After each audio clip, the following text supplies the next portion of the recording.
Lah, jauh-jauh dari Australia kok ya masa aku nganggur sih Om, aku tuh pengen sesuatu yang bermanfaat gitu. Kalau Den Ayu mau sesuatu yang bermanfaat, Om kemarin sudah survei. Kemarin Om juga pernah lewat ini. Oke. Ya kan di sana. Lucu banget. Aduh, lucu banget itu apa Om? Ya ampun. OMG, ini apa Om? Ini kambing.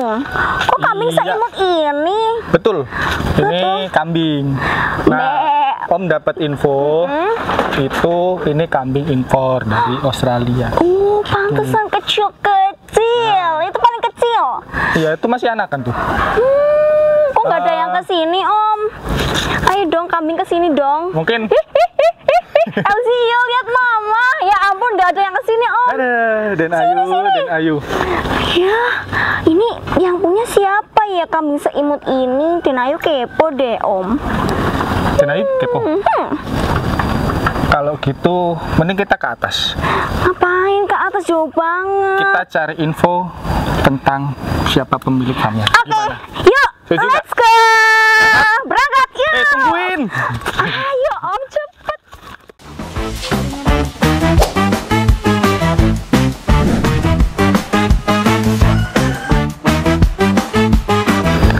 Berarti menurutnya tantenya. Wah, di situ juga ada kambing Om. Kita masuk dulu. Siapa tahu bapaknya ada di dalam. Oke deh. Oke. Oke. Nah, itu ada Pak Yanto. Pak Yanto itu yang punya farm ini. Wah, keren banget, sebesar ini Om. Iya, yang Ini tadi di satu bawah yang punya. sama yang di sini juga punya Pak Yanto semua. Wah, selamat siang Pak. Selamat siang Pak Yanto. Kenalin aku Den Ayu sama Om. Ini suratnya. Saya Om Sony buat jagain Den Ayu gitu, Pak. Ini benar Pak Yanto yang punya kambing sebanyak ini. Ya nggak banyak banget. Nggak banyak banget tapi di bawah Enggak, sama di atas iya. jumlahnya banyak ya Den ya. Rendah gitu ya Pak ya. Ini kita langsung ngobrol lebih jauh deh Mas. Tapi tempatnya gimana ya Om? Pak Yanto ada tempat Nanti yang dingin di bawah? Oh, Oke, yang dingin Boleh, kasih ke Bapak? dia. ya. sambil ngopi-ngopi Oke, gitu kan enak boleh. banget. Mari, Pak. Yuk. Wah, ini Den Ayu tadi dari ujung sana sampai ujung sana panjang banget Pak lahannya. Ini emang udah dari tahun berapa sih Pak? Jadi kita mulai itu dulu tahun 2006. Kita mulai memelihara kambing dulu, kambing etawa namanya. Kalau di Purworejo itu kan yang terkenal kambing etawa. Jadi dulu kita mengembangbiakan kambing etawa dari 2 ekor dulu. Akhirnya menjadi tambah banyak dan beralih ke kambing merah ini mungkin masih 5 tahun lah. 5 tahun. Berarti dari Den Ayu umur 1 tahun ini udah kayak gini Den Ayu dulu Om. masih segini. Pas segini ya, masih jadi bibit ya. Berarti dari 0 banget ya Pak, dari ya ampun dari 2 loh Om sampai sekarang ya ampun banyak banget. Terus kenapa ini tuh kan ini kan kambingnya dari yang kecil sampai yang gede sana kan Pak. Itu jenisnya apa sih Pak? Jadi untuk kambing perah yang kita kembangkan ini ada 4. 4. Ya, ada 4 jenis. Jadi ada sanen, ada kambing Anglo-Nubian, ada kambing British Alpin, ada kambing gendut namanya. Kayaknya itu nama luar negeri. Kok bisa? Jadi Memang semua impor Pak. ya Impor? ini kita naturalisasi dari Oh ya Ikuti timnas berarti. ampun. Jadi karena kambing yang spesialis perah di Indonesia kan belum ada.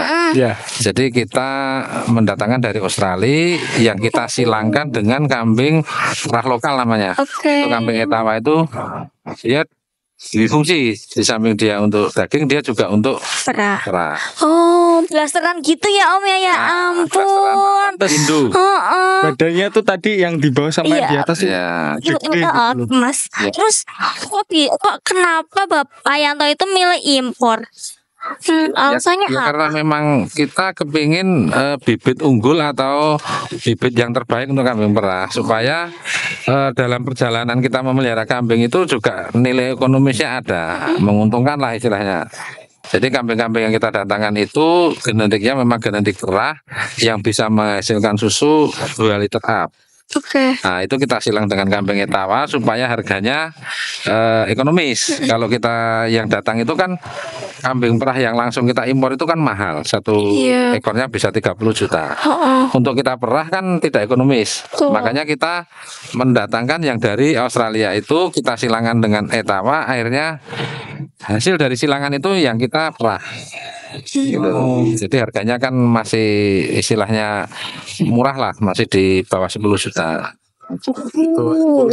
Murah ya. Aduh, kalau kita itu kok Dengan hasilnya Mas. Jadi Oh. untuk satu kambing ini kalau kita perah secara kontinu 10 bulan sampai 1 tahun kan hasilnya ya sekitaran 10 juta juga gitu. Oh iya Pak. Kan nggak mungkin modalnya 5 juta atau 2 juta hasilnya 10 juta kan sesuai lah hasilnya. Loh, Om. Apa lagi ya, Om? Sebelum berlanjut untuk masalah kambingnya nih Pak, Ya. kenapa Bapak lebih milih kambing daripada ternak yang lain gitu? Ya karena saya sudah istilahnya belajar kambing itu dulu sebelum kita memelihara itu kita istilahnya tanya-tanya dulu lah usaha jenis apa yang istilahnya antara ayam, sapi, kambing dan sebagainya. Tapi kita memilih kambing karena lebih lebih familiar gitu loh. Dan pasarnya itu jelas kalau kambing itu. Jadi banyak orang yang melakukan pembelian kambing untuk acara spiritual juga ada, untuk dipotong untuk akikoh ada, untuk korban ada, untuk sate juga banyak dibutuhkan lah. Nah kebutuhan ternak kambing ini masih kurang lah di Indonesia. Dan kita juga dari segi spiritual bahwa memelihara kambing itu adalah sunnah gitu loh. Oke, ya Jadi, betul. semua nabi itu dulu untuk memberikan pelajaran sabar dan sebagainya itu oleh Allah Subhanahu wa taala disuruh melihara kambing. Nah, kita ikut. Sebagian ibadah juga loh, Om. Kalau sunnah itu ibadah. Betul banget. Nah kan tadi sudah dijelasin untuk kenapa milih kambing gitu, Iya. Pak. Terus kenapa nama farmnya itu Lurisai Pak? Arti nama Lurisai itu apa Pak? Jadi kalau kita memberikan nama ya itu entah untuk anak kita, untuk usaha kita atau untuk apapun itu harus bermakna baik, Iya. ya kan? Diucapkan mudah, Iya. diingat gampang, gitu kan? Terus istilahnya itu orang itu kalau dengar itu enak gitu. Nah, Lurisai ini artinya bahwa luri itu garis keturunan. Nah, kalau di bahasa ini pedigrinya lah. Iya. Saya itu baik. Jadi semua kambing yang kita pelihara ini dari hasil silsilah atau keturunan baik. Oh, Stambumnya itu ada. maknanya dalam ya? Iya. Jadi kalau kita memberikan nama yang seperti ini kan akhirnya banyak dikenang oleh orang, banyak diingat gitu. Lurisai kan mudah diucapkan. Iya. Singkat padat tapi maknanya Bermakna. dalam banget. Harga gitu. Nah, Kak, tadi kan Bapak jelasin panjang lebar itu banyak kambing yang dari sini itu kambing impor tuh Pak. Iya. Nah, untuk kambing impor itu masalah perizinan atau regulasinya itu susah nggak sih Pak? Ya sebenarnya enggak lah. Itu kita tinggal mengurus perizinan aja ke kementerian, nanti kita dibantu kok itu untuk perizinan sampai ke karantina dan lain sebagainya. Kita diberikan istilahnya Difasilitasi oleh pemerintah. ya dipermudah lah. Yang susah itu malah memilih di sananya itu. Kalau di sana kan kita mau beli itu kan diberikan pilihan banyak ya. Kita mau beli 100 saja diberikan umpamanya sampai 200 ekor suruh milih sendiri gitu. Kita datangnya jadi kita pilih sendiri, kita ke sana lah. Jadi kita dibebasin tuh Pak mau ambil kambing. Iya, bisa. Tapi dari Bapak sendiri ada persyaratan khusus nggak kayak bobotnya dilihat dari apanya Iya, gitu? yang kita datangkan adalah yang kelasnya bibit. Oh, Oh. Di sana itu kan banyak yang ada yang memang kelasnya memang bisa langsung dipotong yang ini daging gitu kan. Iya. Ada yang istilahnya kelas bibit juga ada. Jadi lebih mahal sedikit lah itu daripada kelas yang apa istilahnya panel stoknya itu. Jadi kita memang benar-benar di situ aja dari segi yang di bibit itu kita masih milih juga. Kadang kan ada yang tidak sesuai dengan umurnya atau istilahnya besarnya gitu kan. Jadi Tapi bisa kan nih diomongin ke nyonya. Ya. betul, Adik kan anaknya, aduh. Bisa Tapi kan dari Australia ke Indonesia, apalagi di Purworejo kan jauh banget, Pak. Terus itu gimana? Nanti kalau stres terus nanti produktivitasnya menurun, terus nanti mati gimana, Pak? Ya semua usaha kan ada risiko. Semakin Tuh. tinggi risiko semakin tinggi keuntungan. Ya pasti kambing dari istilahnya benua Australia kan memang daerah suhunya aja udah beda. Terus jaraknya jauh. Kita membawanya ke sini kan dengan pesawat supaya pendek jaraknya waktunya. Kita naik pesawat kan sekitar 7 jam. Iya. Nah, sampai sini memang butuh perawatan khusus. Gitu ya. Kita menyesuaikan kambing ini menyesuaikan diri untuk Suhunya, lingkungannya itu memang maling enggak itu nanti 2 bulan lah itu baru dia adaptasi. Nah selama 2 bulan itu perlu memang effort yang luar biasa. Kalau peternak yang masih awal mungkin agak susah ya. Cuman kalau yang sudah senior masih udah bisa lah gitu, mengatasi. lama juga ya karantina. Kalau karantina di Cilacap cuma 14 hari. Ya, cuman nanti setelah sampai di kandang masing-masing yang punya atau yang beli itu memang perlu penanganan khusus dia. Gitu. Harus makannya harus dijaga, terus minumnya, kesehatannya. Karena dia pasti mengalami apa istilahnya perbedaan susu yang luar biasa kan jauh. Makanannya juga beda. Nah, ngomong-ngomong soal pakan nih, Pak. Nah, pakan di Australia sama di lokalan Indonesia kan beda. Yang perlu dipertimbangkan sebenarnya beda memang kalau kita tradisional di sini beda. Tapi kalau di sana itu kan kambing itu kan dilepas. Jadi diliarkan lah. Satu koloni itu mungkin 100 ekor tuh di sana hektaran. Jadi mereka grazing lah makan rumput yang di bawah itu. Di rumput itu juga udah dikondisikan karena Australia itu beternak kambingnya udah ratusan tahun yang lalu majunya itu. Beda dengan Indonesia. Saya itu menemui kandang yang umurnya itu sudah 3-4 generasi. Ya, itu udah besar kan itu. Jadi satu keluarga itu punya 5.000 ekor itu udah 4 generasi. Jadi rumahnya rumah zaman dahulu. Jadi mereka ternyata udah maju tuh ratusan tahun yang lalu di dalam. Tapi kalau kita masih istilahnya melihat kondisi di Indonesia itu sebenarnya kita tuh harusnya bisa lebih maju dari Australia karena alamnya lebih mendukung Indonesia daripada Australia. Australia itu kan gersang. Kita mau menanam pohon atau rumput itu harus mengolah tanah lebih dahulu, luar biasa, baru bisa kita manfaatkan tanah itu. Kalau di Indonesia kan subur, kita menanam apa aja tumbuh. Tongkat kayu aja dari tanaman kan terus kan gitu. Lah harusnya effortnya di sini lebih enak, tapi pertanyaannya kenapa peternakan Indonesia jauh lebih tidak maju? Nah, itu dia, Pak. Menurut Bapak itu gimana? Kalau menurut saya ya karena memang ilmu peternak kambing itu di Indonesia masih minim. Banyak orang yang peternak kambing ala tradisional tapi dia tidak menggali ilmu untuk supaya maju seperti apa. Terutama orang-orang yang sudah ternak itu rata-rata kan orang tua. Nah, itu orang tua beternak kambing untuk nguliain anak tapi anaknya yang dikuliain dari jual kambing tidak tahu beternak kambing. Nah, kan gitu. Harusnya kan kita gini, saya aja dulu sekolah dijualin kambing sama bapak tiap bulan untuk sekolah bisa. Harusnya kita bisa melihat berarti bisnis kambing itu bagus, menguntungkan. Nyatanya bisa menguliahin anak.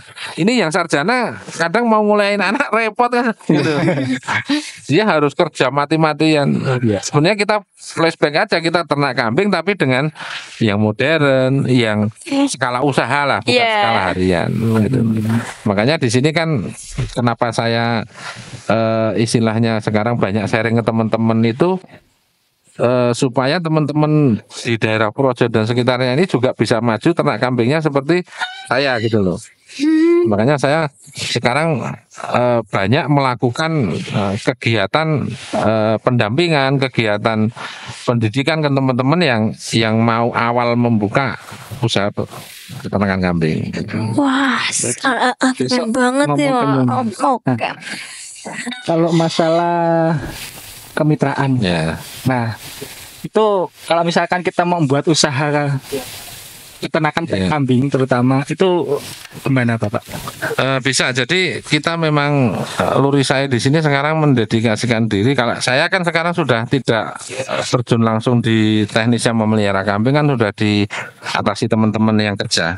Jadi saya malah lebih banyak meluangkan waktu saya untuk mendampingi peternak-peternak muda di Purworejo ini untuk supaya dia bisa usaha ternak kambing skala bisnis, skala modern lah istilahnya gitu. Sekarang kita udah tergabung mungkin sekitar hampir 30-an orang di Lurisai Group ini, berbentuk kita kemitraan mandiri istilahnya. Jadi mereka membeli kambing sendiri, membuat kandang kambing dengan biaya sendiri, tapi untuk ilmunya itu kita dampingi gitu. Karena rata-rata peternak kambing itu adalah masih memikirkan dia beternak kambing berusaha tapi pola pikirnya masih pekerja, bukan pola pikir pengusaha. Jadi mereka hanya ternak kambing 5 ekor atau 10 ekor ke bawah. Nah ini kita desain supaya dia punya target bisa memelihara kambing 100 ekor bertahap dari 10 ekor gitu loh. Kita bimbing dari segi pola pikirnya, dari segi teknisnya, itu semua kita bina, kita dampingi lah istilahnya kan gitu, dari nol. Banyak anak-anak muda di Purworejo ini yang tadinya tidak tahu menahu masalah ternak kambing, kemudian tiba-tiba dia kepengen ternak kambing, itu kita dampingi dari nol. Kita rubah pola pikirnya, kita rubah mindsetnya, kita rubah istilahnya cara mereka beternak kambingnya. Nah, untuk persentasenya di daerah Purworejo nih Pak, antara petani yang sudah berumur sama petani yang muda itu lebih mendominasi mana Pak? Oh ya, lebih mendominasi yang berumur. Karena rata-rata anak muda itu karena dia belum tahu seluk-beluk ternak kambing, akhirnya mereka enggan, merasa usaha ternak kambing ini tidak berkelas gitu loh. Usaha ternak kambing itu usaha rendahan lah itu loh. Usahanya kaum sudra itu kan gitu. Nah, jala ini yang mulai mau kita balik gitu loh. Jadi orang-orang tua yang beternak kambing yang mempunyai anak muda yang mungkin belum punya pekerjaan atau belum punya kesibukan, kita rubah, kita wariskan beternak kambing itu ke anaknya tapi dengan beda cara gitu loh. Banyak yang sudah terjadi, rata-rata mitra saya itu terjadi seperti itu, yang orang tuanya udah ternak kambing nanti dialihkan ke anaknya tapi udah skalanya besar, terus sistemnya beda. Jadi orang tuanya juga kita beri apa istilahnya masukan, karena kadang-kadang anaknya mau berusaha ternak kambing, mau membuka lahan yang tadinya kebun kelapa atau apa atau bambu di depan nggak boleh, mau buat kandang kambing, oh jangan di situ, di sini. Nah, saya selaku pendamping itu juga sampai merayu orang tuanya itu untuk mengikhlaskan sebagian lahannya untuk kandang kambing, dan kita memberikan motivasi ke orang tuanya juga bahwa anaknya itu nanti kalau ikut Lurisai Group nanti dia akan maju, dia akan punya pendapatan harian, dia akan sukses dan sebagainya. Lah sampai sejauh itu kita istilahnya mendampinginya sampai ke situ. Katanya iya, luar biasa. Ya. Makanya kita butuh apa ya, intent untuk ketemu tuh. Makanya saya itu kadang jarang di rumah, itu bukan saya sibuk kerja, tapi saya sibuk mendampingi mereka itu. Kadang dari mitra satu ke mitra yang lainnya itu kan satu hari di sini, hari yang lain besok di sana terus. Nah, yang urgen untuk kita datangi adalah peternakan di situ yang ada sedikit masalah atau ada masalah, kita datangi, kita selesaikan, bahwa target kita itu bahwa usaha itu pasti ada masalah, tapi masalah itu pasti selesai, gitu loh. Oke. Jadi dari pola pikirnya dulu ya Pak. Harus dirubah ya. Selain Kesuksesan dan permasalahan itu sebenarnya dekat. Pembatasnya hanya sebar tisu. Cuman orang nggak mau. Nerobosnya itu kadang susah, gitu loh. Gimana? Tuh, selain merubah cara pikirnya peternak muda ini Pak, ini ada persyaratan nggak sih Pak buat menjalin suatu kemitraan itu? Ya sebenarnya kalau anak-anak muda zaman sekarang tuh yang perlu dibina itu mental. Oke. Ya, Kalau dulu. mental dan pola pikir. Jadi anak-anak muda yang sekarang ini juga kan banyak yang mereka sekolah atau pendidikan itu tujuannya bukan untuk usaha tapi tujuannya untuk bekerja. Nah itu mulai kita banyak yang anak-anak muda yang kita rubah karena anak-anak muda yang di pedesaan itu lebih cocok untuk usaha di bidang pertanian dan peternakan. Tidak harus peternakan, pertanian boleh, peternakan boleh, atau kedua-duanya digabung, integrated farmingnya bisa. Iya. Nah, rata-rata mereka itu menganggap usaha peternakan dan pertanian ini usaha kolot, usaha yang tidak menjanjikan. Padahal kalau kita kemas secara baik dan benar, itu bisa menghasilkan hasil yang lebih daripada usaha yang lain sebenarnya. Kayak ternak kambing, perah ini kan kalau kita mempunyai kambing 100 ekor nanti yang udah kita perah 50 aja, kita bisa melebihi pegawai negeri hasilnya. Gitu. Bahkan kita kerjanya santai, gitu. Nggak usah terpengaruh dengan atasan, nggak usah terpengaruh dengan aturan yang baku kan, kita santai lah. Misalnya bisa kita lakukan di rumah, kita bisa dekat dengan keluarga, nggak harus rumahnya di Projo kerja di Magelang kan gitu. LDR ya maksudnya. Kejauhan. Kejauhan. Capek di jalan. Iya, enaknya gitu kalau usaha pertanian peternakan itu kita bisa lakukan di desa. Di rumah kita sendiri, kita kembangkan dan kita menjadi penguat di desanya masing-masing. Saya ambil contoh gini. Salah satu desa yang nanti kok anak mudanya itu mau berusaha di desa tersebut, desa itu pasti akan maju. Kenapa sekarang desa-desa nggak maju? Anak-anak mudanya pergi ke Jakarta, ke Bandung, memikirkan yang di sana, tidak memikirkan kampungnya sendiri-sendiri. Sebenarnya kalau kita membangun desa itu maju dengan anak mudanya di desa itu, negara maju. Kenapa Indonesia tidak maju? Karena yang membangun desa orang tua, gitu loh, bukan anak muda.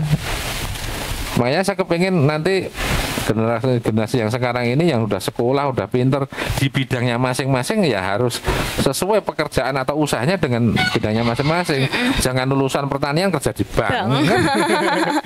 Yang ngurus pertanian siapa nanti gitu loh. Iya. Betul ya, gitu. Peran anak muda itu sangat penting ya Om ya. Pengaruh sekali. Nah, PR juga nih buat Den Ayu nih. Besok sekolah harus yang benar. Oke, nanti aku ngajakin temen-temenku buat ternak gitu loh, memanfaatkan sumber daya alam yang ada. Indonesia itu udah udah subur. Tinggal kitanya aja mau ngelolanya seperti apa. Gitu. Nah, tadi kan ngomong-ngomong mitra nih Pak, ada pasti kan ada banyak cara nih dan masukan. Nah, untuk masukan masalah treatment ke ternaknya itu bagi para mitra itu gimana? Perawatan gitu. Jadi kalau masalah untuk teknisnya beternak kambing itu, kita merawat kambing, memberi pakan dan sebagainya itu sebenarnya itu lebih mudah daripada merubah pola pikir. Iya. Malah lebih mudah ke ternaknya ya daripada ke manusianya ya. Mengajari mereka, kilo kambing itu pakannya ini, dikasih makan 3 kali dan sebagainya itu enak. Dikasih istilahnya pertemuan 3-4 kali udah selesai. Cuman merubah pola pikir itu dari mereka usaha dari awal sampai akhir nanti itu. Karena banyak terjadi anak-anak muda itu setelah jalan bisnisnya, mempunyai uang dan sebagainya, mereka kan belok. Harusnya dia tidak membeli motor baru. Harusnya belum waktunya untuk membuat rumah yang bagus, dia buat rumah. Belum waktunya membeli mobil, udah beli mobil. Lah sampai di situ peran saya sebagai, kan saya di kemitraan itu juga bisa sebagai ayah, gitu loh. Bisa sebagai guru yang bisa digugu dan ditiru, juga bisa selaku teman curhat. Makanya mereka kalau ada masalah itu sering malam datang ke sini curhat tentang usahanya seperti ada masalah apa. Nah itu kita selesaikan di situ. Saya selalu ngomong ke teman-teman bahwa tidak ada masalah yang tidak bisa selesai, asal mereka mau musyawarah. Datang ke sini, makanya kegiatan musyawarah atau kegiatan curhatnya itu rata-rata malam karena mereka siangnya mengelola kambing, mengelola ternaknya. Itu. Jadi di sini tuh sistemnya terbuka ya. Jadi kita nanti berikan. Kenapa saya jadi guru bisa digugu dan ditiru? Saya udah melakukan kegiatan ini 17 tahun lebih. dan profit. Tidak hanya sekedar punya usaha untuk flexing, enggak, benar-benar profit. Saya dari 2006 punya 2 ekor kambing, tidak punya lahan, tidak punya apa-apa. Sekarang saya punya lahan saya sekarang 1 hektar. Wah. Punya kambing 100 lebih. Investasi saya kan udah berkembang. Dan saya hanya ternak kambing, tidak kerja lain. Lah, perjalanan inilah yang sering saya sharing ke teman-teman, bahwa ternak kambing itu luar biasa. Gitu loh. Bukan biasa tapi luar biasa. Dari segi hasilnya, dari segi nyamannya, kesejahteraan itu luar biasa. Asal dengan jalan yang benar, gitu loh. Ngomong-ngomong soal keuntungan, dari tadi yang dibahas untung-untungnya nih Om nih.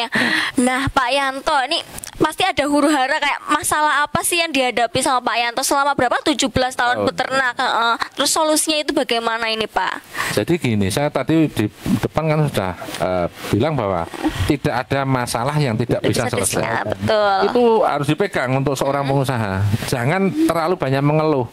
Nanti kalau mengeluh pasti menyalahkan orang lain, menyalahkan negara, menyalahkan kebijakan dan lain-lain. Yang salah itu kita. Gitu. Kenapa kita tidak punya mental yang kuat?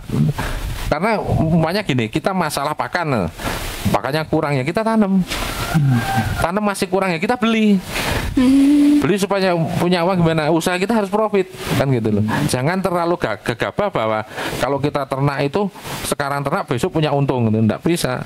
Perjalanannya itu kita 1, 2, 3 tahun awal ini membangun investasi dulu. Nah, dalam membangun investasi nanti banyak kendala pasti, macam-macam. Tapi kendala ini akan selesai dengan cara kita sering sharing. Saya kendalanya A, nanti sharing, nanti solusinya B. Kendalanya C, solusinya C, solusinya D. Itu pasti ada. Dan saya sudah mengatakan bahwa sebenarnya ternak kambing itu gampang. Gitu. Yang susah itu adalah menata nafsu kita.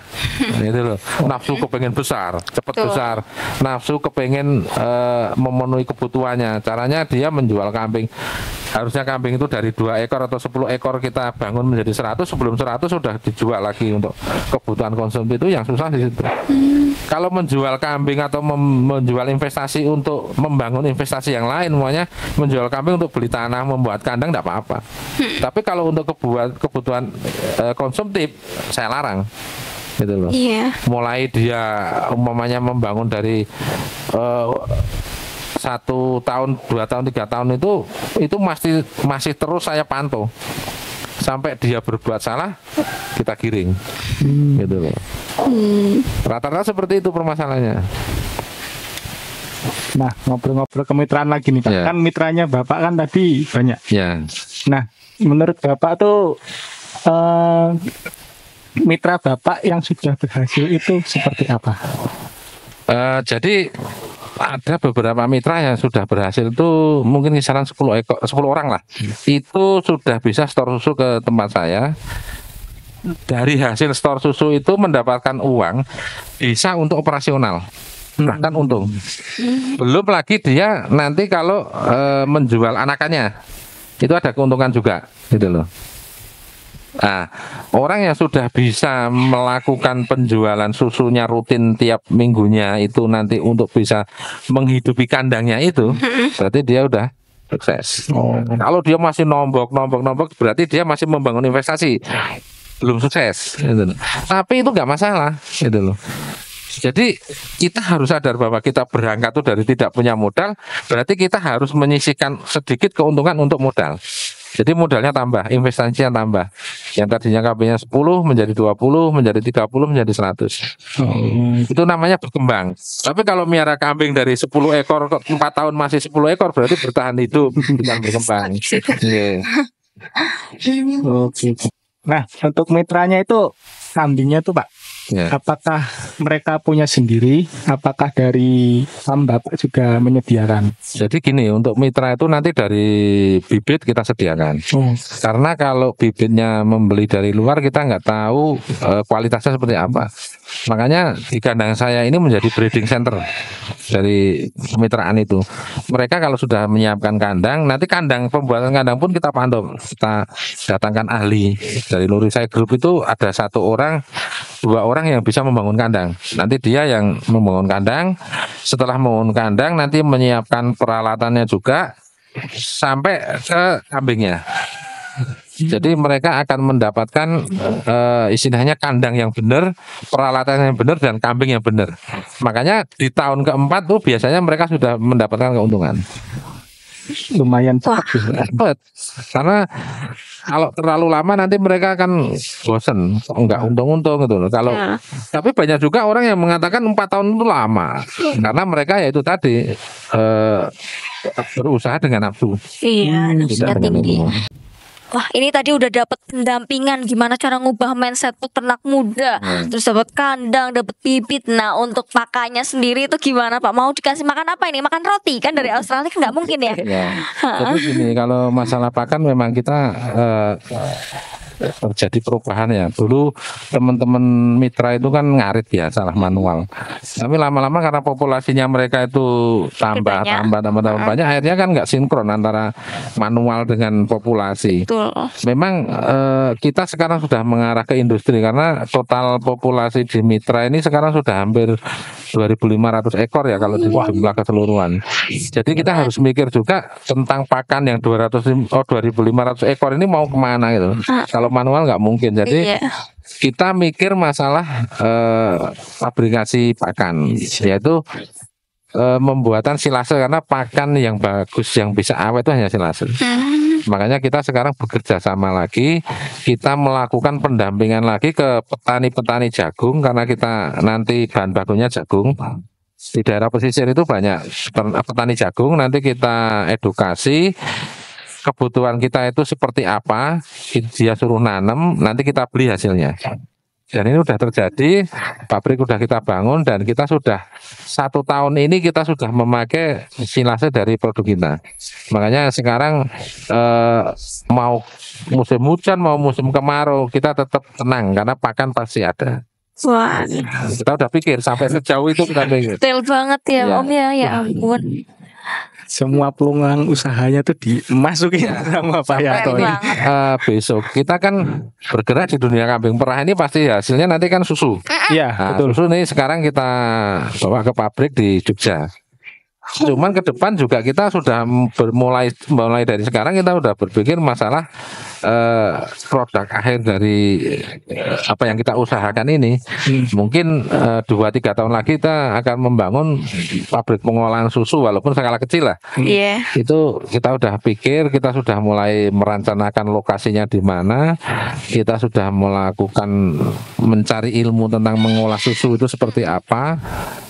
Nanti ke depan kita akan merekrut beberapa anak muda, itu anaknya mitra, itu untuk menjadi pengolah gitu loh. Betul. Seperti ada salah satu mitra kita yang anaknya juga sudah menjadi dokter hewan. Itu yang menjadi mengurusi kesehatan hewannya di grup kita itu. Nanti beberapa anak dari mitra kita juga kita mau didik mereka supaya menjadi pengolah susu. Itu yang mungkin menjadi susu bubuk, ada susu cair seperti susu beruang itu atau macam-macam. Nanti kita rencana seperti itu karena produk yang mau kita jual nanti kalau bisa produk akhir supaya keuntungan itu 100%. Kalau kita ternak kambing, jual kambing, keuntungannya hanya 50%. Iya. Kita ternak kambing potong, kita jual sate, itu keuntungannya 100%. Makanya kenapa peternak kambing itu kalau yang menjual kambing keuntungannya kurang besar, karena mereka hanya mendapatkan keuntungan 50%. Tapi kalau menjualnya produk sate itu keuntungannya 100%. Maka banyak penjual sate lebih kaya dari peternak karena untungnya banyak yang menjual sate gitu loh. Makanya sekarang peternak harus berevolusi ke situ. Iya. Mereka punya ternak potong harus punya warung sate atau punya jualan daging yang siap saji atau gimana lah. Nah, susu juga peternak kambing perah harus bisa memikirkan menjual produk akhir dalam bentuk susu siap minum atau yogurt atau keju dan lain sebagainya. Itu udah pikir. Ngomong-ngomong soal produk akhir nih, ada susu tadi ya Pak ya. Emang produksi susu yang di sini itu berapa liter per hari, per minggunya itu berapa Kalau Pak? kita masih kecil ya, satu mitra itu masih di kisaran 200 sampai 300 liter per hari Mas. Cuman target ini bisa melambung tinggi mungkin di 2 2-3 tahun lagi. Karena populasi yang sekarang ini banyak yang masih anakan dan masih darah siap kawin. Itu bisa dikatakan separuh daripada yang diperah. Jika ini nanti udah masuk ke milking, maka susu akan melonjak mungkin bisa 500 liter per hari bisa. Di 2 tahun. Wah. Masih butuh waktu 2-3 tahun lagi Ya. nih Om. Ya sambil menunggu. Kan bikin pabrik juga nggak duit sedikit. Nah, harus kita menabung. Iya nggak kayak bikin candi itu loh dalam semalam bisa itu. Jadi kita langsung rembur ini. Mau lihat-lihat. Mau lihat. Betul. Boleh Pak Yanto? Boleh monggo kalau mau lihat nanti kita ke kandang karena masing-masing jenis kandangnya beda-beda. Kita kelompokkan. Boleh. Boleh ya. Ya. Wah, ini Pak kambingnya. Ya. Kirain patung yang itu yang abu-abu. Ya. Mereka diam jadi kayak patung. Iya. Wah. Kalau yang ini kambing jenis apa Pak? Ini Nggak ada yang tanduknya jenis ini. apa? Anglo-Nubian. Jadi kalau kambing impor tuh memang dari sana nggak ada tanduk, dihilangkan. Bukan nggak ada tapi dihilangkan. Alasannya apa itu Pak? Supaya aman. Oh. Kalau di Australia itu kambing kan dicampur. Kalau ada tanduknya itu membahayakan. Ini kan tanduknya panjang. Nggak kayak kambing Indonesia. Makanya dihilangkan. Yang permanen ini. Yang lahir di sini pun juga kita hilangkan. Ini permanen apa bisa tumbuh lagi Pak? Enggak permanen. Karena bibitnya kita lepas. Bibit tanduknya itu kita, namanya dihorne. Itu ada yang lahir di sini. Jadi kambingnya itu hampir, kalau Anglo-Nubian itu hampir sama dengan Jawa Randu. Nah ini kambing-kambing yang tadi saya bilang jenisnya British Alpine. Tapi ini ada sebagian sanan yang putih. Jadi sini di mix Awas gitu. kepala. Ini rencana mau kita silangkan, kita mencoba menghilangkan antara Alpine dengan sanen. Tapi ini full blood semua ini. Impor langsung semua berarti? Ya ini impor langsung. Ini makanya kan RTEC-nya ada 4, ada yang 3 tuh. Itu ada yang dari karantina, ada yang dari peternakan kambing Australia. Terus ada RFID-nya. Ada data khusus. Ada ini karena semua lengkap dengan sertifikatnya ada. Jadi kita tahu silsilahnya. Supaya tidak kawin saudara. Kan tadi udah berbincang panjang lebar. Ya. Tuh.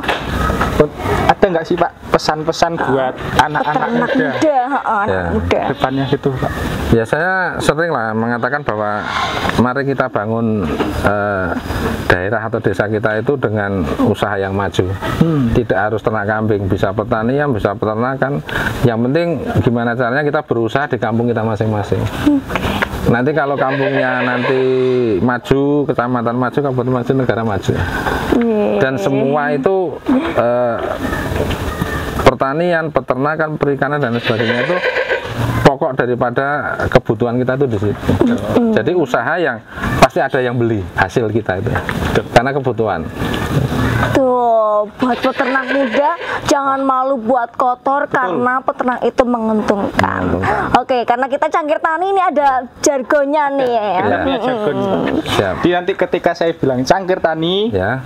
Jawabnya berbincang, berpikir, pertanian. Oke. Ayo dong Om. Oke. Yuk. Cangkir Tani Berbincang, berpikir, pertanian. Untuk luri saya ada nggak Pak? Nggak ada. Aduh, saya banget nonton Next kecewa time kalau banget. kita Iya, main-main betul ke sini, banget. bisa Pak? Kalau kita tuh yang penting bergerak aja. Oke. Boleh. Bergerak Karena- memberi dampak gitu. Ya, karena apa? Jangan hanya membuat halusinasi. Halusinasi tanpa aksi itu percuma.